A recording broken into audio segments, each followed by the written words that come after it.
Welcome back. Thank you for staying with us.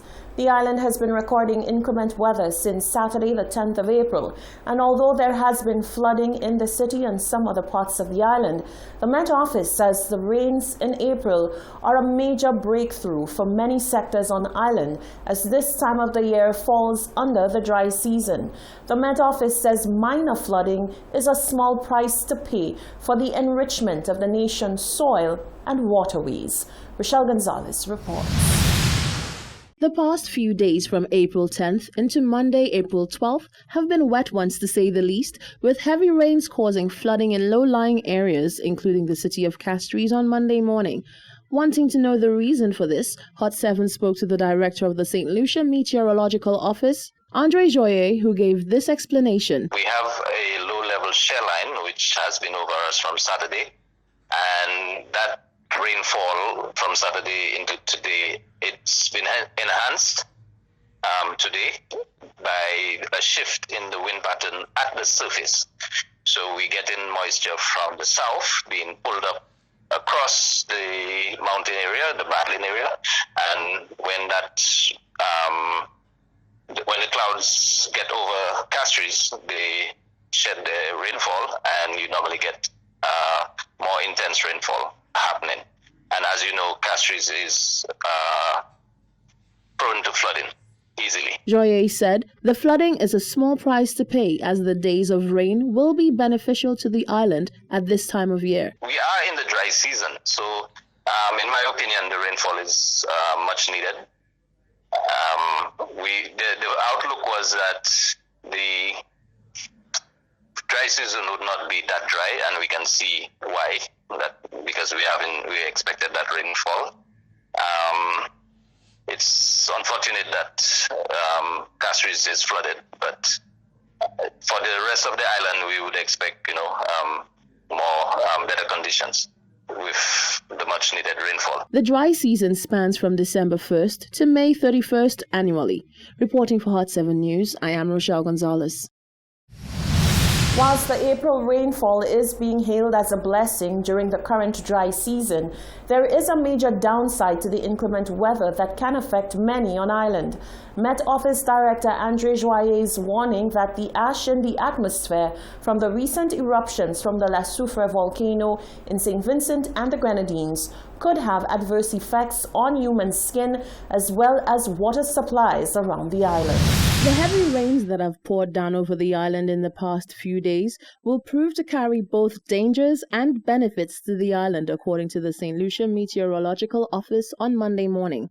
With a mixture of both volcanic ash and Saharan dust in the atmosphere, Director Andre Joye told Hot 7 News that one of the benefits of the inclement weather is the fact that it will help reduce the level of dust and ash in the air. With that said, Joye explained why it is important for the masses to stay dry in this instance. It might not be that helpful to persons who are getting wet at the time, because the mix of components could cause skin irritants. Your skin to be irritated based on the chemical composition. Joye went on to say that skin irritation is only the beginning of the problem. It would also cause the water sources, because most of us have open drums that we store water. It could contaminate that water source. In terms of Wasco, the dam, they would be the ones to test the waters after the rainfall to see if it's fit for consumption. The recent rains have resulted in flooding in certain parts of the island, including the city of Castries. Reporting for Hot 7 News, I am Rochelle Gonzalez.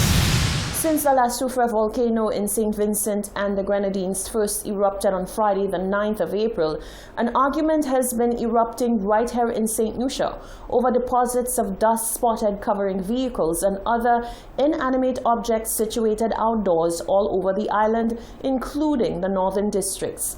Whilst one group argues that the dust is Saharan dust particles, others insist that the dust is coming from the Sister Isles volcanic eruptions. In a bid to get to the bottom of this argument and clear the air, Hot 7 TV presented the question to the director of the St. Lucia Met Services, Andre Joye, who explained that whilst there is Saharan dust in the atmosphere, ash cannot and should not be majority of the ash is moving eastward, like I said earlier. But it's possible that finer particles can drop out of that ash cloud and is presently in our atmosphere. So we do not have any tests that could verify that the what we see on the cars is ash. But to play it safe, it would be better to assume that you could have ash and also dust haze, which is being deposited on the cars, because we are in close proximity to St. Vincent, and when the volcano erupts, it pushes the ash towards us, and then it is picked up by the winds and then carried across to Barbados. So there could be smaller particles that is not being measured by the satellite photo. Joye says in such a case, precaution is better than cure. 139 people due to travel from St. Vincent to Canada for the seasonal farm program were left stranded when their flight was cancelled due to the La Soufrière eruption in St. Vincent and the Grenadines. St. Lucia offered assistance by receiving the group of agricultural workers who arrived here via Royal Caribbean International's Serenade of the Seas cruise ship. More in this report. The government of St. Lucia is providing assistance to 139 OECS citizens who are part of the Seasonal Agriculture Workers Program after they were stranded in St. Vincent and the Grenadines as a result of the eruption of the La Soufrière volcano. The agricultural workers, 98 Vincentians, 18 St. Lucians and 23 Grenadians, were en route to Canada for employment on Canadian farms when their flight from St. Vincent to Canada was cancelled. The workers arrived in St. Lucia on Saturday, 10th April 2021 via cruise ship Serenade of the Seas and will remain in St. Lucia until new flight arrangements. A second group of workers are in Barbados. Nadia Pierre-Louis is the employment officer in the Department of Labour. We are in discussion with the Eastern Caribbean Liaison Service, and they're going to say to us when another charter can be arranged.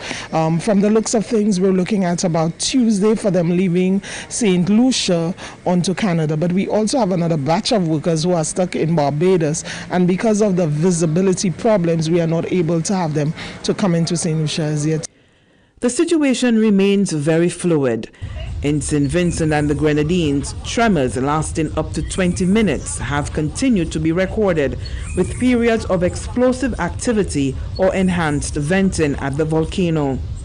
Heavy ashfall is affecting the island as well as neighboring islands, particularly Barbados and St. Lucia. Explosions and accompanying ashfall of similar or larger magnitude are likely to continue to occur over the next few days. Chairman of the Command Center and Minister for Tourism, Information Broadcasting and Creative Industries, Honorable Dominic Fede, was at Point Seraphine to welcome the seasonal farm workers. He says government is more than willing to assist one of the island's closest neighbors in this extremely difficult time. And we have so much in common in terms of our size. We're in the same geographic region. We speak the same language. The culture is, you have some similarities. And so it is natural for you to come to the rescue of your neighbor in its time of need. And this is really the ethos that has really underpinned the response that has taken place. So the Royal Caribbean Cruise Lines, very good partner for the Eastern Caribbean, and the significant work that they have done. It is good that they see it is important to ensure that the destinations or the places that they would bring their customers to are catered to in their time of need, and to help in the rebuilding effort is really special, and it says a lot about their business philosophy. The National Emergency Management Organization, NEMO, the Ministry of Health, the St. Lucia Air and Seaports Authority, SASWA, the Ministry of Tourism, the Department of Labour, and other relevant agencies are assisting in the coordination of the effort and ensuring all the necessary public health protocols are followed. Parker Ragnanan, the Chief Environmental Health Officer, and Vernon Fossois, Security Advisor, were among the team leaders overseeing the process. Upon entering the island, they were screened for COVID-19, that is. Therefore, they went through a temperature check, a little bit of interview, and then after that port health clearance, they then proceeded to immigration for clearance, from which they boarded a bus and was taken to a quarantine facility. The agencies would have known their role. Port Health, the cadets were involved, the NEMO agencies in several transportation. So a lot of agencies came together to ensure that we pull off this particular operation. I know the first set that we are dealing with now are more people for Ministry of Labour, but as far as the arrangement for it, we still had to pull everything together, and it generally worked out very smoothly. The 139 farm workers will remain in quarantine, including the 18 St. Lucians, in order to ensure the health and safety of the group. Plans for the departure remain uncertain at this moment, given the effect of ashfall in Barbados and here in St. Lucia. In fact, SLASPA on the very Saturday evening took a decision out of an abundance of caution and in the interest of safety to shut down operations at the Heronora International Airport as a cloud of volcanic ash was heading towards the runway. Minister Fady says government will do all within its power to meet the needs of the workers. Based on the availability of flights, it will determine the time. If you look at what's taking place in Barbados, there's severe ash that's going towards Barbados, a hub really for aviation in the Eastern Caribbean. And then when you think of all the restrictions with COVID and all of the limitations in flights that are available, then that would pose some challenge in the number of seats available. Just today we saw that there were 2 that were delayed in coming for that very same reason. So what we have to do is to make sure that we work together and be there side by side with the government of St. Vincent and the Grenadines. Government continues to prepare for the arrival of 300 evacuees in the first instance from the sister isle. Some 12,000 Vincentians are in need of shelter. St. Lucia's intake will increase as space is identified. They will be accommodated at various hotels. Also, a St. Lucian house bank has been launched. A registration form is to be filled out by St. Lucians who are willing and have the capacity to house displaced Vincentians.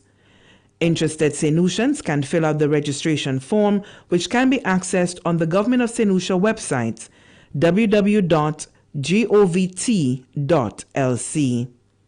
From the Government Information Service, Lisa Joseph reporting. Stay with us. Still to come, St. Jude workers fed up. And how much do you know about St. Lucia's volcano?